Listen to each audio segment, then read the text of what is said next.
And this is PM Express, and we're live on the JoyNews channel on Multi TV. My name is Evans Mensah, and in the last 24 hours, there is one more statistic that has shocked a lot of people, which is the assault on one of our colleagues, Parker Wilson, by a team member of the John Mahama campaign. In fact, he is a member of the security detail.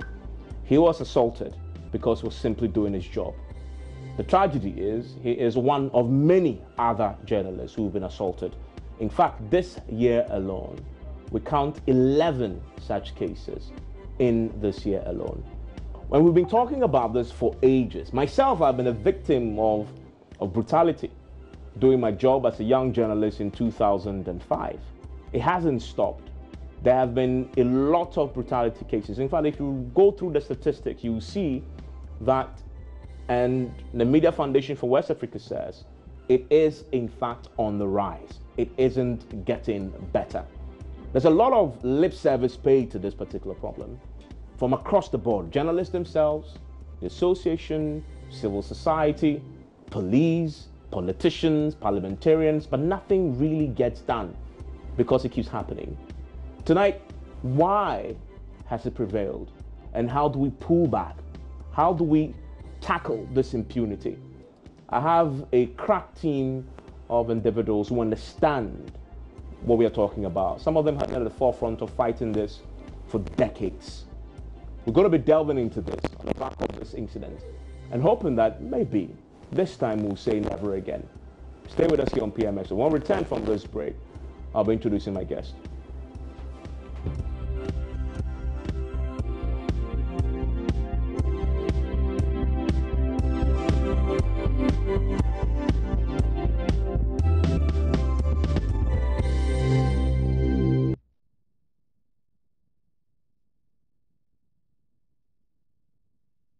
My guest in the studio is the General Secretary of the Ghana Journalists Association, Mr. Edmund Yeboah. Mr. Edmund, thank you very much for joining us here on PM Express. Also with us is, she's an activist, but she's a journalist first and foremost.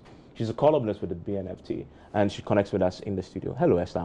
Hello, Edmund. Great, nice to have you. And she's a lecturer as well, and has some very strong views about this. I'm wondering whether she's been a victim of assault before in the course of her work, because she's practiced everywhere, not only in Ghana but elsewhere, and so that perspective is also very interesting for us.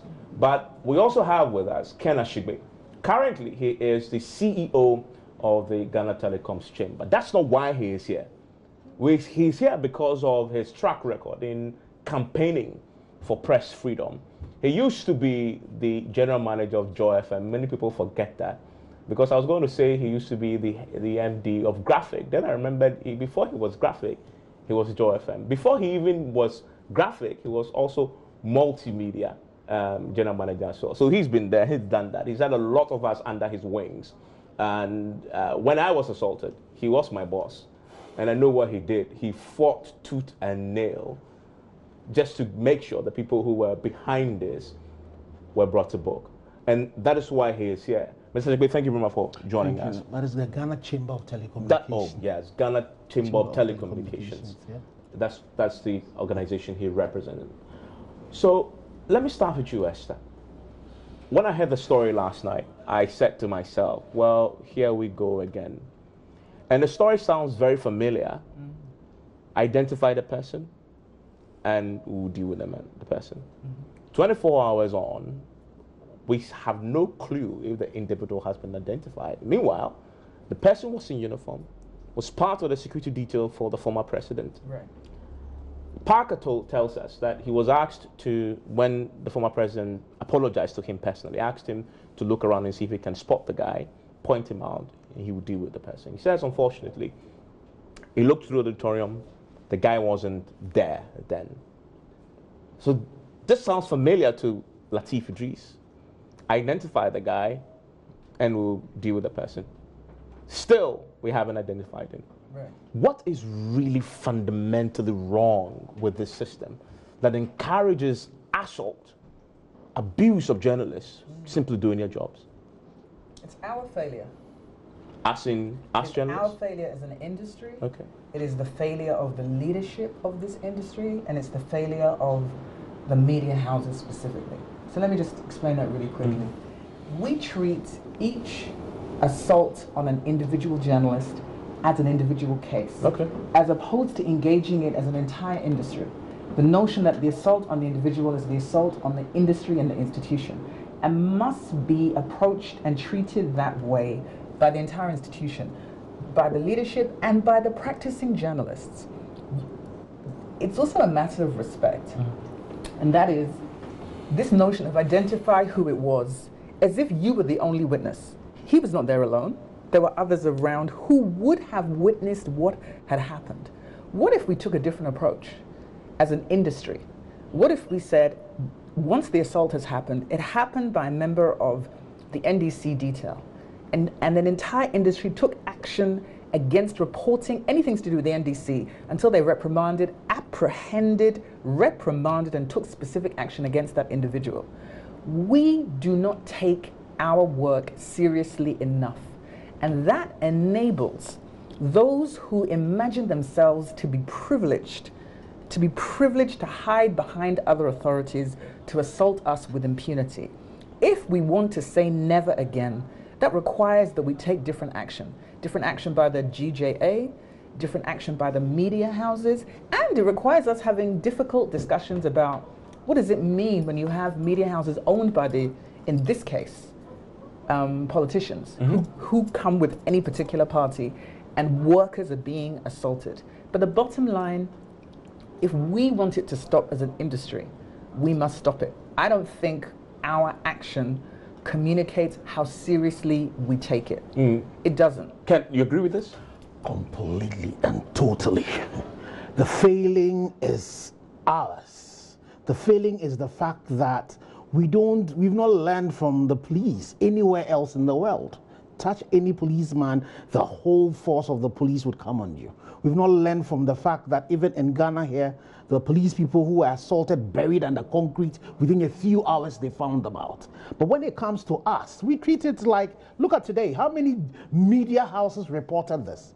I have on my screen from 2017, February, plus the, so about 21 incidents that have happened. Of assault on journalists. Of assault on journalists. And you find out that for all of them, not even one have we really seen resolution.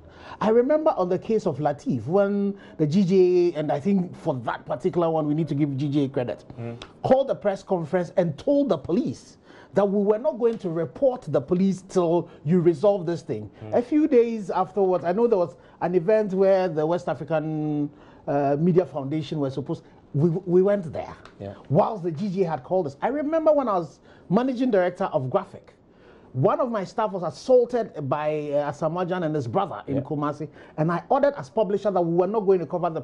Even the NMC came hard at me, that why would we do that? Why are you boycotting? Yes, till we get to the point where we say that never would we allow this to happen, never are we going to tolerate that. So the NDC, the MPP, the police, the military. You're suggesting that we should boycott John Mohammed's campaign? We need, you see, we need to get to the point where whoever does that, we tell you that all of us, not only just the media house that was attacked, but we say that till you repair this, we are not going to deal with it. How on earth would anybody tell me that in a semi-military organization, one person does this and nobody knows who it is? How many hours after? It is just because they know that for the media beats them. Oh, they will come back again. You know what I mean? We've sold ourselves so cheap. We're forgetting that we are the fourth estate of the realm. We are more powerful than, any sword. But we don't take this seriously enough. And I think it's about time we said no. Look at what has happened in Saudi Arabia. With the way we are going to report a death very soon if we don't change our attitudes. And I'm hoping that this particular one, we would say that never again would we allow this to happen. So I'm hoping that Giba, which has the owners of media houses, would also come together. They haven't even issued a statement. Exactly. Possibly they haven't. Nothing. I'm hoping that, editors would come together. I'm hoping that the NMC, who is supposed to be the champion for freedom of the media, would come up. But you see, the thing that Ghanaians all need to realize is that When media freedom is attacked, it's your freedom of speech that is also attacked. Because in Ghana, when even water, there's a flood anywhere, they won't call NADMO. The first they'll call is the police. Even the police people who are perpetuating this, even these security detail, when they are under attack, they come to the media. It is the media they are coming to. So why do we not protect this institution that provides all of us, independent of where we are coming from, some insulation, some voice when it comes to this? But it's important that for us, practitioners of the media, and especially for those like me in the past who used to manage journalists, who would come again today, and say that these journalists should go again and put themselves in the front of all of this attack. We need to do something about this. I mean, may say what, and this comes straight to your doorstep, and it's my doorstep as well, because I'm a journalist. But as I guess the most important organization representing journalists in this country, as an association, do you take responsibility, at least part of it, for what is happening? Yeah, we do. And I think it is a shared one. As Esther alluded to earlier, we seem to handle such issues on individual level, but we need to look at it as a collective. Another thing that fascinates me, we talk about solidarity, and I get that's what you're talking about. However, we've corrupted the word into solid. Which does not mean solidarity as in we are standing with you, but solidarity as in we are taking money from the other guy, be the politician, be the businessman, be the pastor. And if you look at the cases you mentioned, there are pastors in churches who are abusing journalists. There are politicians who are abusing journalists, and most of the corporates you find out are politicians, and they are signs and people and businesses are abusing journalists. These are all people we go to and take solace from. Why would they respect us?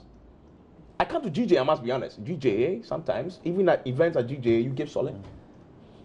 I mean, but that is the fundamental problem. I think Esther makes the point. If you don't respect yourself, if you do not hold yourself to these high standards, nobody else will. Isn't that a problem? But on the point I was making, let me use the case of Ohima, for example. I've been going to court, and you go to court and you can't find a journalist there.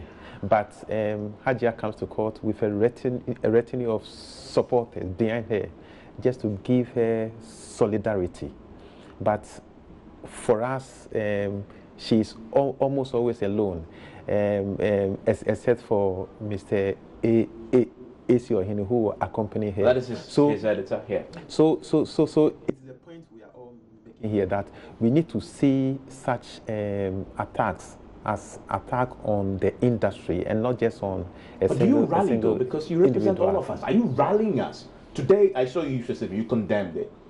I didn't hear the rallying call in there to say, listen, this is an attack on us, all journalists.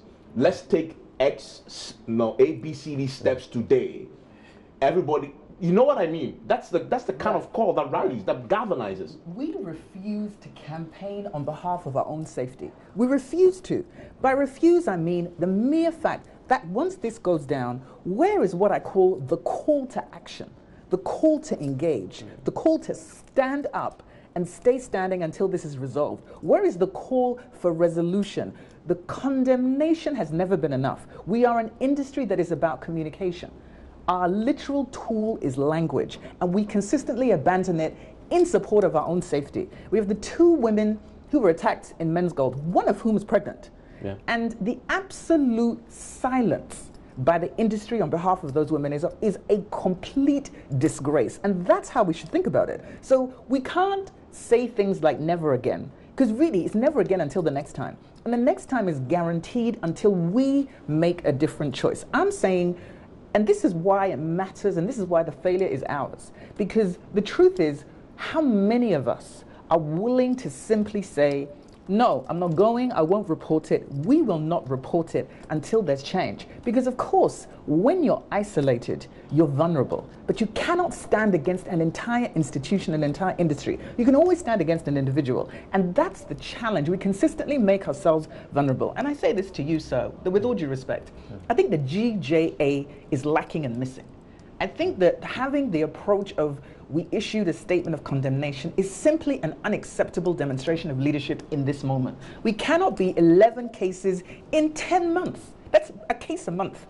And the approach is that, well, we're looking, when we go to court, there's not enough support. What calls are made to ensure, in the same way that we campaign for other things, in the same way that we do that work? And the failure, with due respect, is not yours alone. That's what I'm saying. As an institution, we must be charged with not treating ourselves with respect. Because here's the truth. People beat you in your line of profession if they believe there are no repercussions to being beaten. It's just that simple. Yeah. So we're concerned with our press freedom ratings globally. Let's concern ourselves with our reality daily. The reality daily of what it means to go out and do your job. Like, the work of a journalist is to ask questions. The crucial tool, our weapon, is the willingness to ask tough questions of important scenarios, individuals, people in authority, people in power, in order to be able to deliver information to the public. And here we are being beaten, disrespected, disregarded, denigrated, doing our job. And our response is what? So leadership is about more than the institution of the GJA. But I definitely hold that space and say that we must do much more than we're willing to do. Because if we don't, sadly, what you said will be the truth. We will be going to a funeral. Yeah, let me hear more response to that. Yeah, we made a call in the case of the workshop organized by the Media Foundation for West Africa and the police. And in my view, it was a tough call. But some media people were there. I'm told even Joy FM was there, yeah. And that call was for Lateef Idrisu. So if we were doing something in the interest of a colleague, and the institution where that colleague works will defy, in quote, our call, then it defeats the whole purpose. But I can understand why. Why? I also had an experience. Were you beating? In 2008, I was covering Akufo-Addo's campaign. Mm-hmm. We went to Kumasi for a program, and as I was taking my notes, a police officer came to not assault me, but to just push me around. Then I called my news editor that I felt unsafe, so I wanted to abandon the assignment and come back to Accra. Okay, but he asked me to hold on, so he will talk to some other people, senior people, but the response never came, and we were moving along the line. I couldn't act without the permission of my bosses in the newsroom. When I came back to Accra, a senior colleague was angry with me. Why? I said I wanted to abandon the assignment. So if we make a call, and the media owners insist that go and cover the event, what do you do? If you don't go, you lose your job. And these days, many people are losing their jobs. But you know, the truth is, they can't fire an entire industry. The trouble is, you will lose. If you are isolated, then you're vulnerable. But you know, you can't fire an industry. If 30, 40 people stand up within a house, you really can't fire everybody. And the point is, what are we saying? Are we saying that we're willing to negotiate with danger in order to protect a salary? Or are we willing to stand up and ensure that we're all safe in order to do our jobs? We have to decide what our line is. Where are we willing to draw this line? Ken, where are you drawing the line? See, I think the line should be drawn today. I think that it's time the GJ, Geba, you know, all of them called them. It's a shame I've left the industry, because if I was still in the industry, definitely this is a time, just like we did with the coalition against Galamsey. Yeah. This is a time to come together as a coalition and say that, well, tough luck, NDC, you are the one who've done it. Till it's really not even the NDC, it's the President Muhammad's campaign. Till you fix this, let's use this as the rallying call to say that never again. So, and I would advocate that, apart from that, saying that you fix this, you demonstrate to us that you are fixing it. And it should, you see, the thing that has happened is a crime. So we need to see to it that these things get, You know, but how do you expect? So today we've reported to the police. We got the access to. We filed a statement. He asked us to get the doctor's report. We sent it to the police.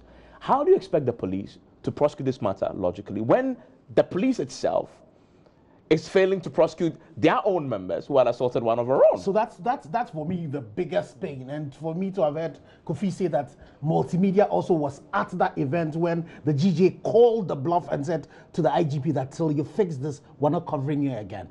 And for all of us to have attended that, for me, I thought it was a shame. And I saw senior journalists all at those events. And you see, the point as an engineer, the way I think is so simple. We went to that event, and post that event, the attacks keep on happening. It means that that way of dealing with this problem is completely wrong. Right. So we've gotten to the point where now, all of you journalists should say, till this problem, till we can see that the solution, because for me, identifying that person is the least of the things to have happened. Right. We need to see that happen from the NDC. Then we put pressure also on, the police. Do you know that in the case of the lady... who was slapped at MPP headquarters? Exactly. That, the charge sheet did not have anything of a slap. That it was the issue of the fact that it was a phone that fell. And have you heard multimedia report that? No, we don't report these things. Right.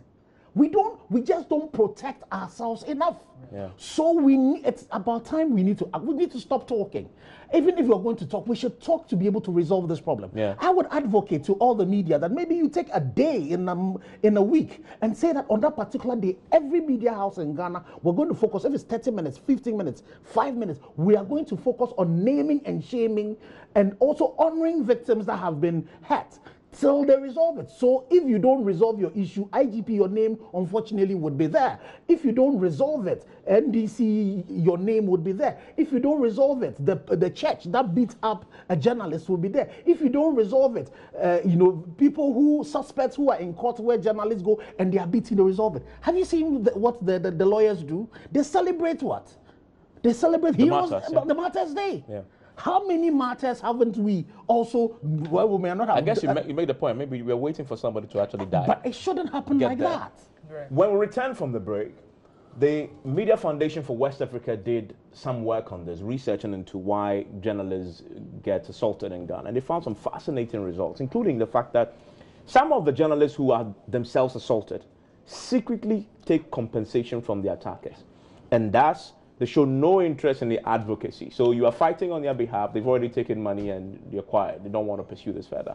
But another one that they found that for me is fascinating that we'll be discussing is that poor standards of journalistic work generally has led to a situation where people really do not care about what we do.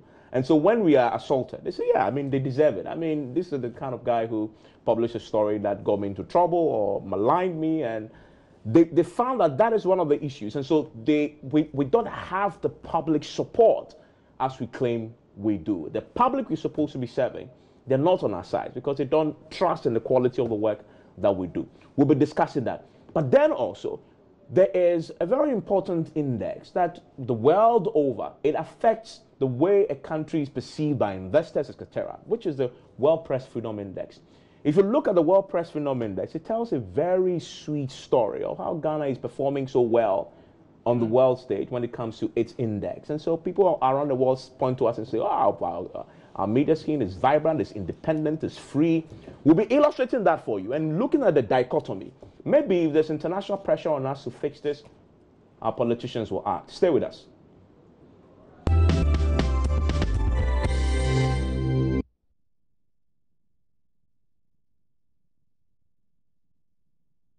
Live on PM Express, and let's go into some of the specifics and work that has already been done and what it tells us, because if you cannot diagnose the problem, you can't solve it. And Ken, you've been looking at the statistics. Yes.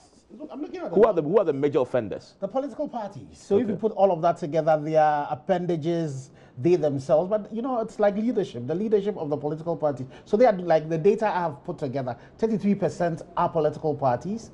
The military and the police, it's more the police and the military. I think there's only one military case in there where on an Independence Day, the day we were supposed to get freedom, the media was not free and the media was attacked. 20%. Football clubs. You're joking. I'm telling you, football clubs and their supporters, only Olympics, Kotoko, all of that, 20%. Then you have others being 13%. You have chief. There's one chief that I met when we was at Kropong. Nobleman, how could you get a journalist to go kneel in the sun? And we really have not done anything about that. So they are 7%. Land guards as well. 7%. And this is data, just desktop work I've done. If we really sit down to really look at it. So you see, our political parties tend to be the gravest of the sinners. And these are people who are seeking leadership. Look, the most recent one, the GNA reporter in the, I think, Upper East region. Yes. Hassan Ayariga's home. So he claims he did not know, but it was in his house. That doesn't happen. And what has he done about that? He knows the people who perpetuated that. And you see, so we're calling for... In fact, you said, I heard you this morning saying that the police had to send the form to his house. For him to fill it in the comfort of his house in his accommodation. Well, that happened to even the journalists. Is that what happened? So you see, it is important for all of us to identify that we're really, really joking with our very freedom. Because when one of the things, the glues to democracy is the fact that we're all able to speak our minds. But with the way we're going, if we really do not act at it, and look at the actors that are involved, even churches. Churches are abusing journalists as well. Also abusing journalists. So I think that it's cuts across everybody, and we need to just take a break and say, and it has to come from within. You, the journalist, would have to take the decision. And for me, I think we need to really, for you, multimedia, I thought because you are organized, you are doing the right thing. But for you to have defied the call of the GJAA on that course, I think was one of the gravest failures. If I look at it, one of the ways we failed it was when one of my reporters in Ashanti region failed to proceed on a court case. It gave people license to say, yes, you could go and do anything. You're touching on what the Media Foundation found. Exactly. Sometimes the journalists themselves had done their own private arrangements with the people who assaulted them, probably taking money. They found evidence of journalists secretly taking compensation from the attackers, and simply you don't want the editors and to pursue this anymore. But look at Kofi, and let me come back to you. If you look at the statistics that Ken just touched on, it appears that you can use that to target some of the people who have been doing this and say, let's at least start with engagement. If you know the political players are the biggest abusers, sinners in this whole thing, what is the plan to engage the political parties, because that's where the problem really is. I've been assaulted by a political group before. I was simply doing my job, covering a demonstration. It's a political demonstration, and I was beating. This man came to my, because he was my boss. But that's the thing. Who is engaging? Yeah, actually, we had already had a discussion on that. As in amongst yourselves at GJ? Not just amongst ourselves. Following the case of the City FM lady, I've forgotten the name. City FM and then TV3 crew. Yeah. We followed that case up. We had meetings with Mr. Freddie Blay and the General Secretary of the MPP. They also had issues. So what issues? About how we also do our jobs.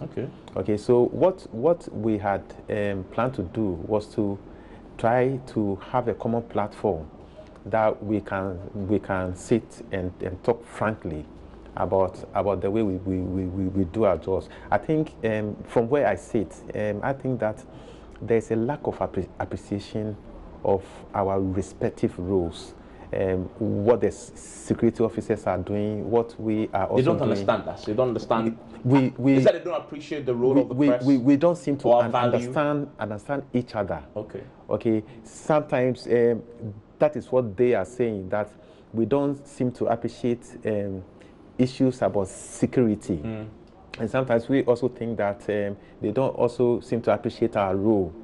And so we are thinking there will be the need for us to create a common platform to sit around the table. Yeah, I beg you don't think. I think let's act. Let's move. So we've already engaged the MPP on that.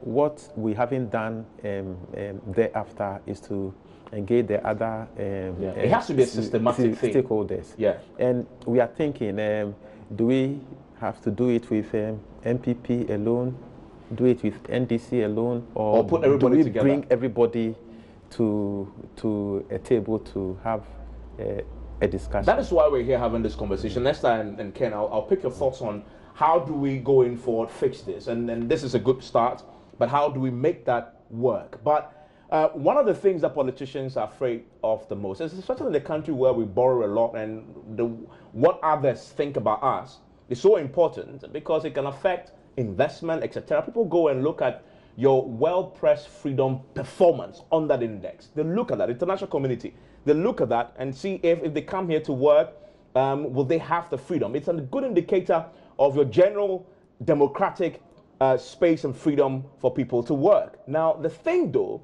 if you look at the World Press Freedom Index, you will find that we are doing so well. In fact, Esther mentions that there is this sort of disconnect between what we see in the World Press Freedom Index and what is happening here. I want to illustrate something to you on my touch screen, because I pulled up the World Press Freedom details and the statistics that we've seen over the years. And if you look at what we have here, let me expand it so that you could follow what I'm doing. If you see, this is 2018. We are out of 180 countries. We placed 23rd. This is really good. Can you imagine 180 countries? 23rd on the World Press Freedom Index. Any country, any investor who is looking and checking up on Ghana and saying, should I put my money in there? We'll go here and say, well, Ghana is doing not too bad. Within a general, continental context, this is fantastic. And even if you track our performance over the years, this has been better. Because in 2017, we did 26, right? We're 26 out of 180. In 2018, as I just illustrated, we've done 3 points better. Now, this is positive. So why should we really bother? And I want to also show you the trend since 2013. That even gives you a better appreciation of what we are talking about here. Let me reduce this so you can appreciate this from the screens. Now, this is rankings from 2013. If you look at 2013, we, out of 180 countries, we were 30.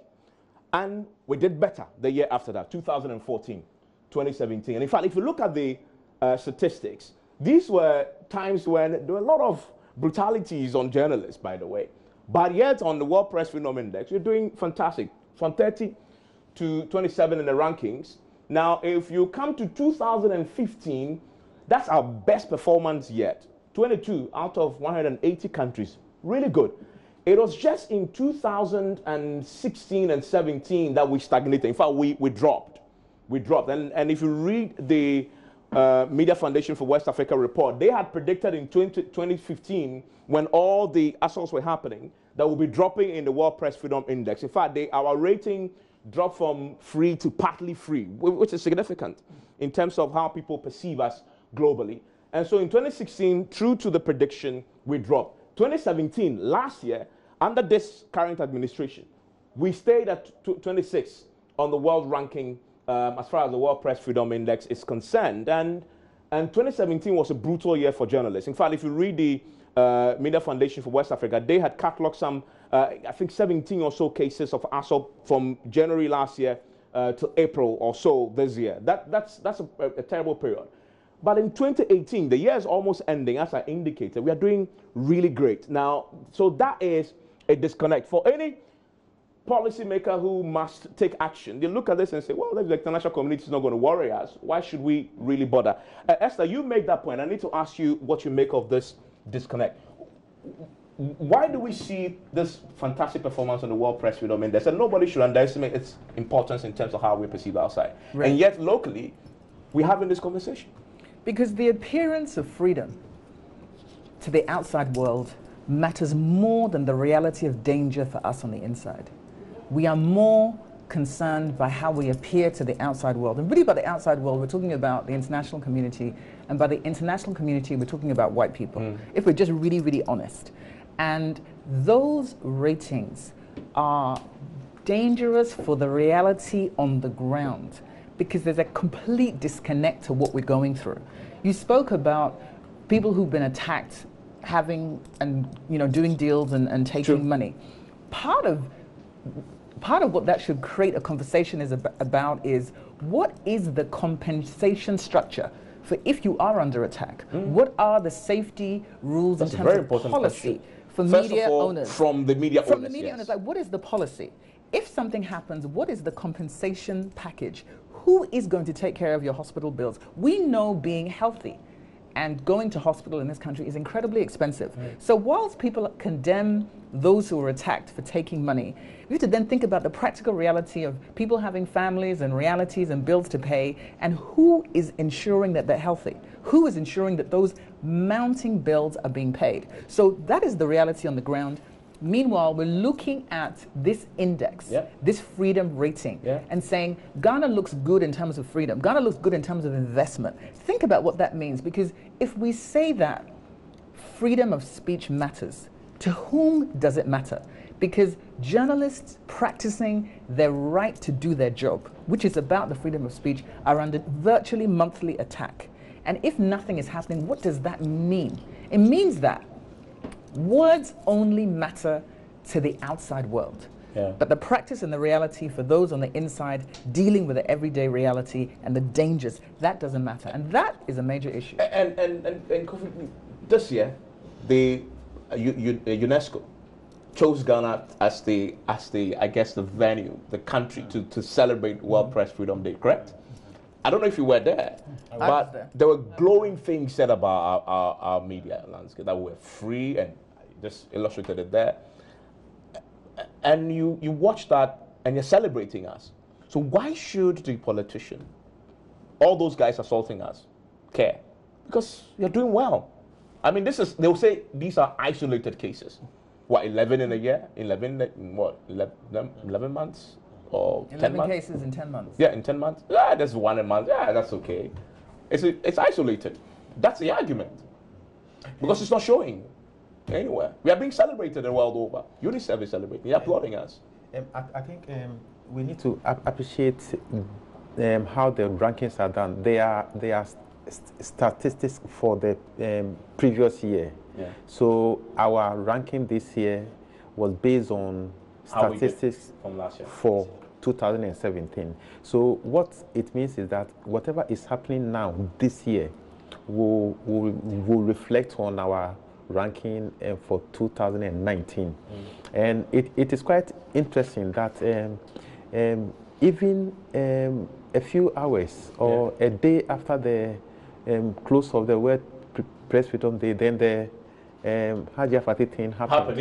Very, very interesting indeed, when the whole world had come here to celebrate us, and that thing happened. So I think all these things will impact on our ranking, and it is the reason. Really, because I have seen research from Media Foundation that talks about what happened in 2017, and 2018. You said 2017 will reflect on 2018. 2018 is already out, and we have even done far better. I mean, you've seen it too. Even you see, the reason why you get things like this is because you, the media, fail to report what happens. Okay. How many times have you reported even the issues of Fatih, Latif? How many times? So it's because you're quiet. In other jurisdictions, when these things happen, they would be reporting it. So it's like the Corruption Perception Index. Because we talk about it a lot more than we talk about ourselves being beaten. True. That's what it is. So if we started actually, reporting in the media, talking about it in the media as it is happening, because one person a day, a month, can you look at other professions? The doctors, no profession has that exactly. sort of abuse. You know what I mean? And so it's because we ourselves, we have been quiet. So we are letting it seem as if all of these things are not happening. You really need to search before you really can get all of the things that have happened.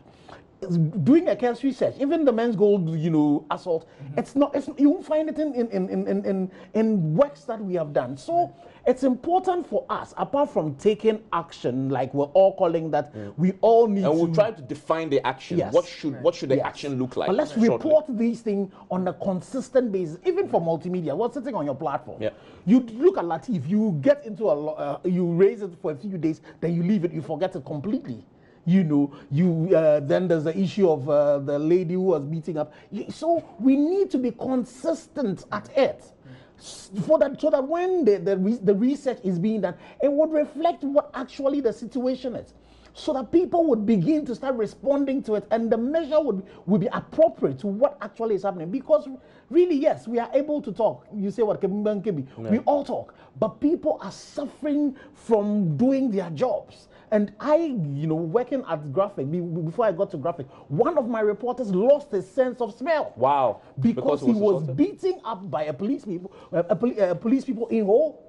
So the things we're talking about, it's not as if, it is something remote. It's really real.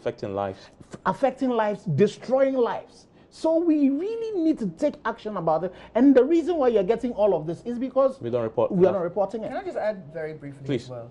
Is that, the media's success is when you apply consistent pressure on a particular issue, sustained in multiple angles, and you are absolutely persistent. And that forces those who seek to ignore it to pay attention.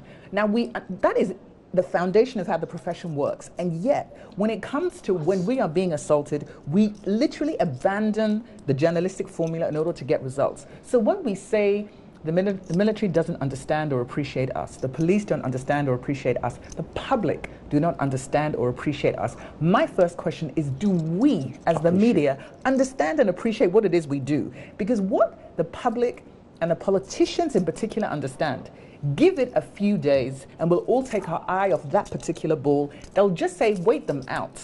They'll go on to the next issue and we can all relax again. So they can rely on our neglect of our own safety to justify their inaction. If we want their inaction to shift, we need to apply the tools, the weapon of journalism to place consistent pressure on an issue. The two women at Men's Gold, two women, one is pregnant.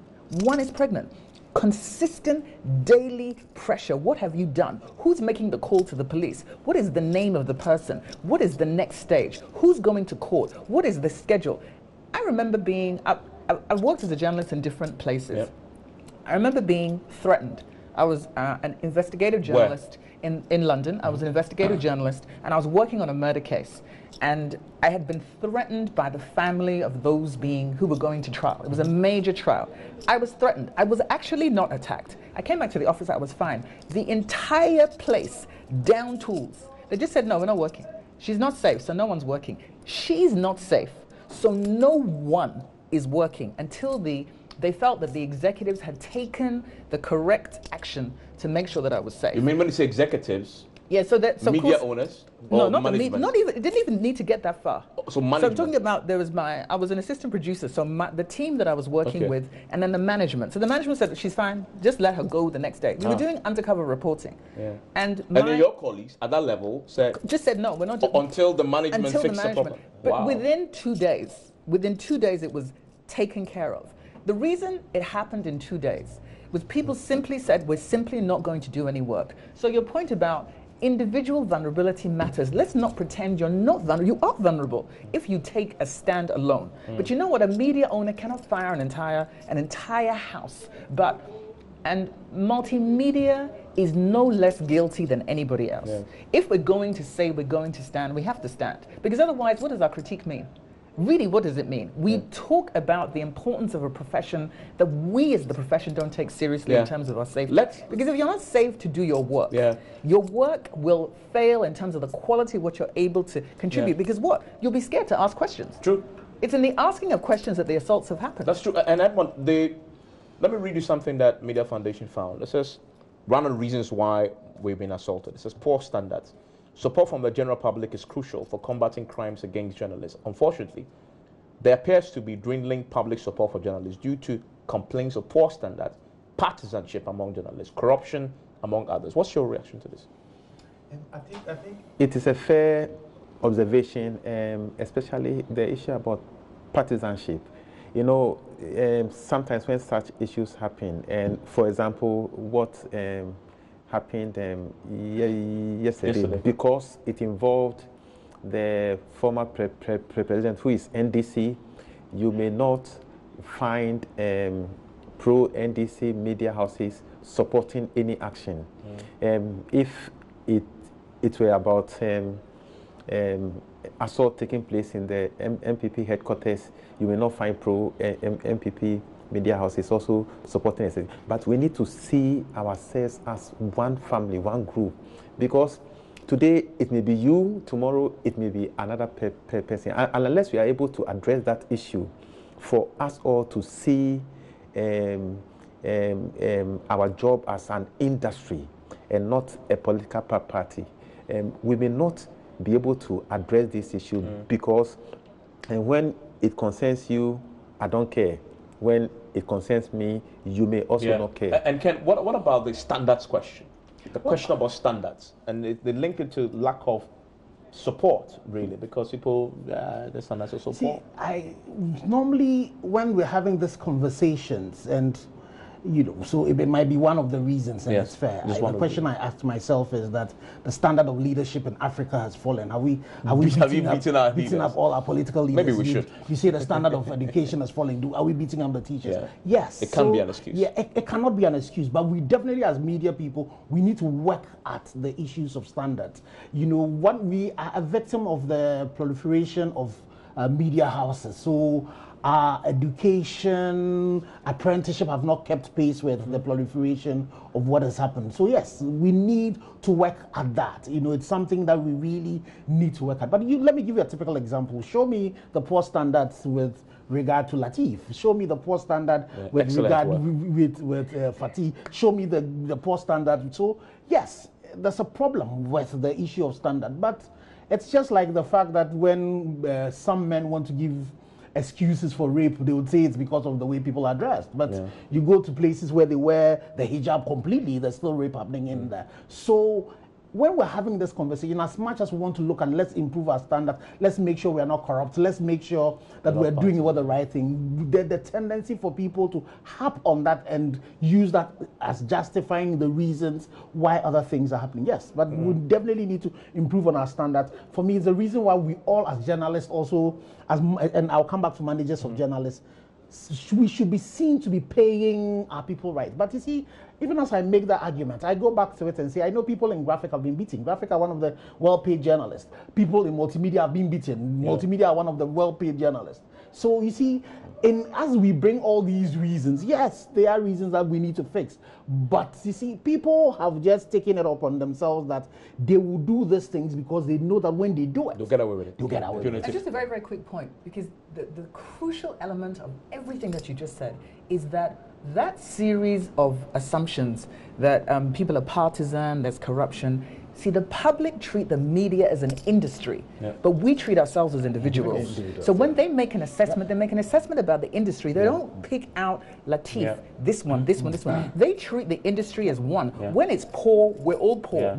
And that is the commonality that needs to shift and change. But standards are an evolving thing. You don't stand in one place. If you want to grow and move, I say this all the time as somebody who's a media communications lecturer as well, that the poverty of consistent training, the belief that once you've done whatever training you've done, you don't need to move and change and improve, is part of what afflicts us and prevents us from growing in ways that would strengthen the industry. What should action, we've talked about action, I think we all agree that this is a time we say never again. But what should the action look like? Let me start with the GJ, General Secretary. Define the action for us. What is it that when you talk about action that you're going to take, what does it look like for you? I'm not looking at just one action. I'm series of actions, but define them very briefly. I think education will play a key role. That will be more sustainable, because if the public are able to understand why they shouldn't beat the journalist, take it to help. So education. So education is very key. For example, they need to understand. No, I get that. I want to get everybody's view. Just kind of bullet it for me. So education. What else? Education, and then also we should all take our individual responsibilities. The journalist has a role to play. The media organization has a role to play. The GJ also has but what role? I hope we're going to define. Say action. We're going to do a march. We're going to meet the political parties. we're going to educate, and this is going to start with radio, you know, that kind of thing. That's very specific. Yeah. Let me get what does action mean to you? 3 things. Define it. Judicial, professional, education. Okay. Judicial, take it to court. Hold it there until there's an actual response that gets widely reported. Professional, treat the individual case as something that affects the entire industry and issue the kinds of call to action that require persistent pressure and coverage until there's shift. Educational, learn that what we are as an industry equals power.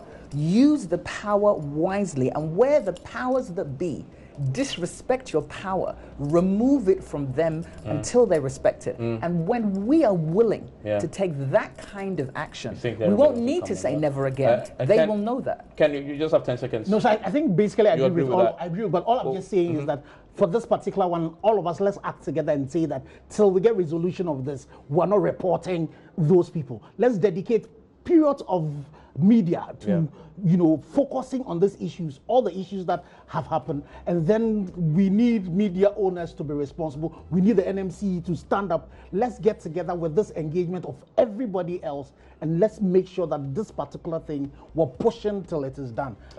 That's Ken Ashigbey. Thank you, Ken, for joining us, and you also heard Esther and Edmond with the GJA. My name is Evan Spencer. I hope I can say never again, but I really cannot. Let's see action first and see where we get there. Enjoy your evening.